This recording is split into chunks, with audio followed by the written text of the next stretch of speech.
Alexandre Bande, bonjour. Bonjour Eva Soto. Vous êtes historien, vous avez dirigé l'ouvrage collectif L'histoire politique de l'antisémitisme en France. Les Juifs, c'est 500 000 citoyens français. Et nous sommes aujourd'hui au centre d'une campagne marquée par des propos sur les Juifs, Israël, l'antisémitisme, mais aussi bien sûr marquée par des actes antisémites terribles, comme le viol de cet enfant de 12 ans à Courbevoie, violé parce que juive. Les mots mènent aux actes, disait notamment hier Éric Dupond-Moretti, le ministre de la Justice. Quels mots ont pu mener à cet acte ? Il est difficile de rentrer dans le détail de ce qui a précédé cet acte abominable. Ce qui est certain, et je me le disais quand j'ai eu cette information, c'est que des adolescents de cet âge-là ne peuvent pas commettre un acte de ce type sans avoir entendu, sans avoir été mis en contact avec des propos incitant à la haine, à la détestation de l'autre, et que ces propos ont dû mettre en avant l'appartenance de cette jeune fille à la communauté juive, et qu'il y a moi je ne suis pas à la place d'enquêteur et je ne peux pas avancer sur ce terrain-là, mais il me paraît peu probable que la haine des Juifs chez un gamin de 12 à 13 ans puisse tomber du ciel. C'est-à-dire qu'en l'occurrence, ce sont des propos qui sont soit tenus dans la famille, soit dans l'environnement proche, soit sur les réseaux sociaux, qui alimentent le passage à l'acte. Et d'une manière générale, ce qui est certain, c'est que les discours de haine, de détestation, qu'ils soient antisémites, racistes, homophobes, finissent toujours, à un moment ou à un autre, par déboucher sur des actes violents. Alexandre Bande, il y a ces législatives anticipées. Quand on est juif en France, on se demande, c'est beaucoup de débats, y compris entre nous à la radio, mais comment on fait? Pour qui on vote? C'est quoi le moins pire? Est-ce que c'est le Front Populaire, le Rassemblement National? Et puis d'ailleurs, est-ce que le Front Populaire, c'est LFI? Puisque vous êtes historien et que vous avez dirigé l'histoire politique de l'antisémitisme en France, vous, si je vous pose la question en tant que juive, vous me conseillez de voter quoi? Qu'est-ce que vous me répondez? C'est une belle question, Eva, et c'est vrai qu'en ce moment, la question est posée par beaucoup de monde. Ce que je répondrais en essayant d'être synthétique, c'est qu'au regard de l'histoire, et l'histoire ne peut pas tout expliquer, le Rassemblement National est l'héritier d'un parti qui s'est constitué sur la détestation et la haine des Juifs, puisque certains de ses fondateurs étaient ouvertement antisémites au moment où il a vu le jour. Ce que je peux également répondre, c'est qu'aujourd'hui, le Rassemblement National de 2024, forcément, n'est plus le Front National des origines, et qu'une partie de son électorat est très loin des discours et des pensées d'origine. Donc il est très difficile de faire un point précis sur la situation, mais ce qui serait une erreur serait de croire, à mes yeux et aux yeux d'un certain nombre de mes collègues, que le Rassemblement National, s'étant racheté une sorte de bonne conduite, serait totalement la barrière qu'il prétend être contre l'antisémitisme. Il y a au sein du Front National, encore aujourd'hui, des gens qui continuent à détester l'autre et à détester les Juifs parmi d'autres. D'un autre côté, l'extrême gauche, telle qu'on la présente aujourd'hui au sein de LFI et de son allié associé au Front Populaire, le NPA, même s'il pèse pas lourd dans l'échiquier politique, tient des discours depuis des années, et pas seulement depuis le 7 octobre, qui alimentent la détestation d'Israël, qui alimentent l'antisionisme, et qui par extension, et ce n'est pas systématique, peut générer ce discours de l'antisémitisme. Et donc, sans comparer ce qui n'est pas comparable, même s'il y a eu en son temps un antisémitisme de gauche qui a été particulièrement terrible, je pense aux années staliniennes, par exemple, qu'il ne faut jamais oublier. Et il y avait des lois antisémites aussi. Des lois antisémites, et puis des victimes juives nombreuses dans l'URSS stalinienne ou dans les démocraties populaires d'Europe.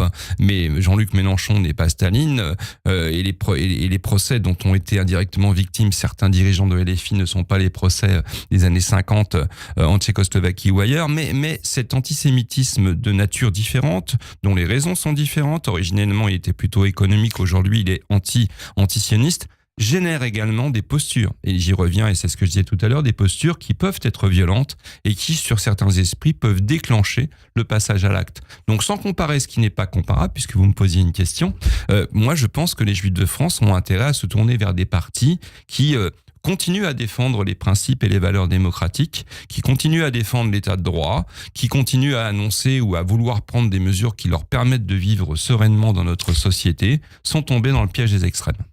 Alors, justement, dans cette campagne, avant même le viol de cette jeune fille, l'antisémitisme, les Juifs, Israël, c'est quelque chose, dès qu'on allume la télé, on l'entend tout le temps. Tout à l'heure, à notre antenne, le président de l'UEJF, Samuel Lejoyeux, parlait aussi d'instrumentalisation de la lutte contre l'antisémitisme. Pourquoi et comment se fait-elle ? Alors, il est certain qu'au regard du poids démographique de la communauté juive de France, au regard du poids électoral de cette communauté, la place qu'occupe la question de l'antisémitisme dans la campagne électorale actuelle paraît et est tout à fait disproportionné. Qu'il y ait des mesures à prendre contre les actes et les discours antisémites, c'est une évidence. On est dans un pays où il y a quand même toute une batterie législative qui existe, où il y a une justice, où il y a une police qui tente de faire leur travail. Le fait qu'on en parle autant, c'est pas seulement dû au fait que c'est très important la hausse des actes antisémites, plus 1000%, plus 300%, c'est énorme. Oui, quoi. Je ne minimise pas tout ça, Je dis juste que, au regard du décalage qu'il y a entre le poids numérique et l'importance de cette question, il y a une focale sur l'antisémitisme qui fait qu'on en arrive presque aujourd'hui dans les débats sur les élections législatives à oublier d'autres composantes qui sont les enjeux économiques, les enjeux sociétaux, les enjeux internationaux, le rapport à l'Ukraine, le rapport à Israël. Et donc la question qui est posée, c'est comment trouver un juste milieu entre la juste défense et la juste protection dont les Juifs de France ont délibérément le droit de profiter et éviter l'instrumentalisation, comme vous le disiez, de cette question à des fins pour les uns purement électoralistes. On peut penser au Rassemblement national dont la posture depuis plusieurs mois s'assume et s'affirme, je pense à la manifestation du mois de novembre dernier, comme étant le seul rempart viable contre l'antisémitisme, et inversement, une forme de victimisation de LFI, comme on voit certains articles dans la presse récemment, qui laissent entendre, de la part de certains de mes collègues historiens, j'ai sur ce point été particulièrement surpris, que LFI serait totalement à dédouaner et que les accusations qui pèseraient sur cette structure politique seraient totalement infondées. Vous voyez, donc trouver un juste milieu, et nous les historiens, moi ça fait des mois que je le répète, théoriquement on est censé apporter de l'apaisement et de l'éclaircissement sur la situation dans laquelle se trouve une société, et j'ai l'impression qu'en ce moment c'est pas toujours évident pour tout le monde.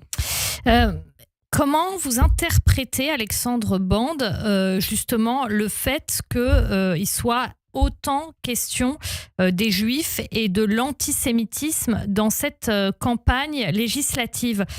Quand on regarde ça, on peut trouver ça rassurant par rapport au fait que les actes antisémites sont condamnés, et puis aussi, en creux, peut-être trouver ça inquiétant.